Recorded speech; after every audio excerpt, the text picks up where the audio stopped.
तो दोस्तों आज एक ऐसी कहानी के बारे में बताऊंगा जिसमें जेराल्ड हनीमून के वक्त मर जाता है और जेसिका बेड पर हैंडकफ से जकड़ी होती है। अब उसके साथ क्या क्या होता है और खुद को बचाने के लिए वो क्या करती है, ये सब जानने के लिए वीडियो को पूरा देखना। मूवी के स्टार्ट में बैकग्राउंड में एक गाना बज रहा होता है। जेराल्ड अपनी बैग पैक करता है जिसमें हैंडकफ भी है। जेसिका और जेराल्ड दोनों एक हफ्ते का पूरा मज़ा उठाने के लिए गांव से दूर अपने पुराने मकान पर जा रहे होते हैं ताकि वो अपने लव लाइफ को और भी इंटरेस्टिंग बना सके। रास्ते में उन्हें एक भूखा कुत्ता दिखाई देता है जो मरे हुए जानवर का मांस खा रहा होता है। घर पहुंचने के बाद जेसी देखती है कि जेराल्ड ने पूरे एक हफ्ते का खाने पीने का सामान स्टॉक कर रखा है, जिसमें से वो थोड़ा सा भी कुत्ते को खिलाती है। इसके बाद जेसी घर में जाकर नाइट ड्रेस पहनती है जिसमें वो बहुत ही अट्रैक्टिव दिखाई देती है। जेराल्ड जेसी से उम्र में बहुत ज़्यादा बड़ा होता है। अब वो भी रोमांटिक मूड में दिखाई देता है और वो नीले कलर की एक 100 पावर की टैबलेट खाता है जो कि वाइग्रा होती है, जो इरेक्टाइल डिसफंक्शन को ट्रीट करने के लिए इस्तेमाल होती है।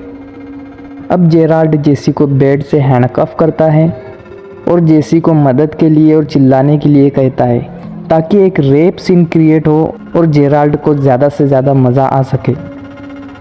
जेसी पहले तो जेराल्ड की बात मान लेती है, लेकिन फिर वो बहुत ही अनकंफर्टेबल महसूस करती है और ये सब करने से मना कर देती है, जिसकी वजह से दोनों में बहुत ज़्यादा बहस और लड़ाई हो जाती है। अब जेराल्ड उसकी रिलेशन को बुरा कहते हुए कहता है कि जेसी उसके मुताबिक कुछ भी नहीं करती। तभी अचानक से जेराल्ड को हार्ट अटैक आ जाता है और वो वहीं मर जाता है। बेड से गिरने के बाद जेराल्ड के सर से खून बहता है, जिसे देखकर जेसी ज़ोर ज़ोर से मदद के लिए चिल्लाती है, लेकिन घर गांव से बाहर होने की वजह से मदद के लिए कोई नहीं आता। कुछ घंटे बाद जेसी को किसी के चलने की आवाज़ आती है, जिससे जेसी बहुत खुश हो जाती है, लेकिन वो आवाज़ किसी और की नहीं बल्कि उसी कुत्ते की होती है जो हमने पहले सीन में देखा था। कुत्ता अंदर आकर जेराल्ड का हाथ खा रहा होता है, जिसे जेसी बहुत मेहनत के बाद भगाती है। अचानक से जेसी जेराल्ड को जिंदा देखती है। जेसी जेराल्ड से माफ़ी मांगती है और उसे हैंडकफ खोलने के लिए कहती है, लेकिन जेसी जब नीचे फर्श पर देखती है तो जेराल्ड का मुर्दा शरीर तो नीचे पड़ा हुआ होता है। थोड़ी देर बाद जेसी बहुत ज़्यादा कोशिश करने के बाद अपने एक हाथ को छुड़वा लेती है और बेड की लकड़ी को तोड़कर आज़ाद हो जाती है। लेकिन जब जेसी पीछे मुड़कर देखती है तो वो खुद को बेड पर हैंडकफ से जकड़ी हुई देखती है। अब जेसी को जेराल्ड और खुद जेसी दिखाई देती है, जो कि उसकी इमेजिनरी सोच होती है, जो उसे यहाँ से निकलने के नए नए आइडियाज़ बता रहे होते हैं। अब जेसी को बहुत ज़्यादा प्यास लगी होती है, जिस पर इमेजिनरी जेसी उसे बताती है कि जिस तरह से कुत्ता अपने काम पर फोकस कर रहा है, उसी तरह से उसे भी आज़ाद होने के लिए अपने काम पर फोकस करना होगा। और वो ये भी बताती है कि बेड के शेल्फ पर एक पानी का गिलास है, लेकिन जेसी के हाथ बंधे होने की वजह से वो उसे पी नहीं पाती। बहुत कोशिश करने के बाद जेसी उसे कागज़ की स्ट्रॉ की मदद से पीती है।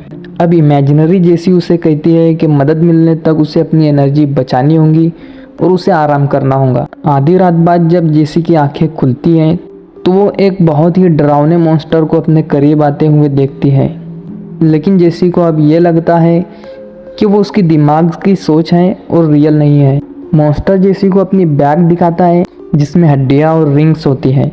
इसके बाद जेसी आंखें बंद करती है और उसके सामने इमेजिनरी जेराल्ड होता है, जो कहता है कि वो मॉन्स्टर शायद असली था, जिसे लोग मूनलाइट के नाम से जानते हैं, जो लोगों की रूह निकाल लेता है। अब जेसी को अपने पास्ट के बारे में याद आता है कि जब वो छोटी थी तब उसके पिता ने उसे मोलेस्ट किया था और उसे डराया धमकाया था। इसकी वजह से जेसी ने अब तक ये बात किसी को नहीं बताई थी। Back to the present, handcuff की वजह से जेसी के हाथ में ब्लड सर्कुलेशन कम हो जाता है। इस पर इमेजिनरी जेसी उसे बताती है कि उसने अपने से बड़े जेराल्ड से शादी करके बहुत बड़ी गलती कर दी है। जेराल्ड उसे लेट नाइट और बिजनेस ट्रिप का बहाना करके उसे चीट करता था, लेकिन जेसी ये सब जानते हुए भी उसे नज़रअंदाज करती थी और ये समझती थी कि वो उसके लिए एकदम परफेक्ट है। इमेजिनरी जेसी का ये भी कहना था कि पिछली रात उसने जो मूनलाइट मैन को देखा था वो रियल नहीं है और वो सिर्फ जेसी की एक सोच है। लेकिन जेसी जब फर्श पर खून से रंगे बड़े बड़े पैरों के निशान देखती है तो उसे लगता है कि सच में रात में कोई घर के अंदर आया था। अब इमेजिनरी जेराल्ड का कहना है कि मूनलाइट मैन आज फिर आएगा और वो उसकी आत्मा को निकाल कर ले जाएगा। जेराल्ड का शरीर अब सड़ने लग गया है और कुत्ते को फ्रेश मीट चाहिए। अब कुत्ता जेसी पर अटैक करता है, जिसे वो अपने पैरों की मदद से भगाती है। इमेजिनरी जेराल्ड जेसी को डराते हुए कहता है कि कुछ टाइम बाद उसमें कुत्ते को भगाने की भी ताकत नहीं रहेगी। इस पर जेसी को अपने पास्ट की बात याद आती है, जब उसके हाथ में कांच का ग्लास टूट गया था और बहुत सारे खून की वजह से उसका हाथ एकदम स्लिपरी हो गया था। अब जेसी खुद को हैंडकफ से छुड़वाने के लिए अपने हाथ को ग्लास के टुकड़े से कट्स लगाती है, जिसकी वजह से उसके हाथ में बहुत सारा खून बहता है और बहुत कोशिश करने के बाद उसका हाथ हैंडकफ से स्लिप कर जाता है। लेकिन इस प्रोसेस में उसके हाथ की स्किन और मसल्स बाहर आ जाती है। अब वो टेबल पर रखी की को लेकर अपने मुंह की मदद से हैंडकफ को खोल लेती है, लेकिन बहुत ज़्यादा खून बहने की वजह से वो वहीं पर बेहोश हो जाती है। कुछ घंटे बाद जब जेसी को होश आ जाता है तो वो देखती है कि मूनलाइट मैन उसके सामने खड़ा है। जेसी अभी भी उसे अपनी इमेजिनरी सोच समझती है और उसे अपनी शादी की रिंग देती है और घर से बाहर निकलने के बाद अपनी कार से ड्राइव करके यहाँ से निकल जाती है। अब जेसी कार चलाते चलाते बेहोश हो जाती है, लेकिन गांव के करीब होने की वजह से एक फैमिली वहां आकर उसे बचा लेती है। मूवी के नेक्स्ट सीन में हम जेसी को देखते हैं जो जेराल्ड के पैसों से काइंड ऑफ होम शुरू करती है,